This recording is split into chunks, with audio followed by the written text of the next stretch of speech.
Reports are coming out that the U.S. and North Korea have been discussing meeting behind closed doors. This comes as the two sides, on the surface at least, have been blaming each other for the current deadlock. Our Hwang Sung-hee reports.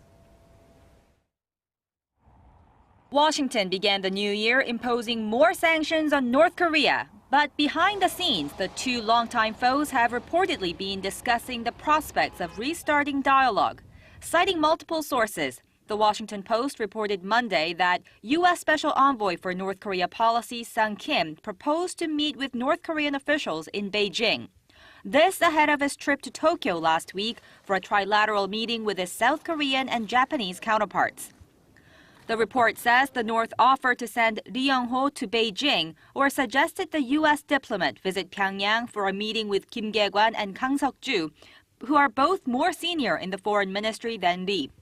On a similar note, Seoul-based Yonhap news agency reported Tuesday that Sung Kim's offer didn't materialize because the North insisted on holding the talks in Pyongyang. This comes as the two sides blame each other for the deadlock in dialogue. Following the trilateral meeting in Tokyo, the U.S. diplomat reiterated the conditions for talks. North Koreans will need to demonstrate its commitment to denuclearization in a concrete manner before we can resume any serious negotiations. North Korea lashed out over the weekend, saying Washington rejected its invitation. But the regime seems far from committed to giving up its nuclear ambitions.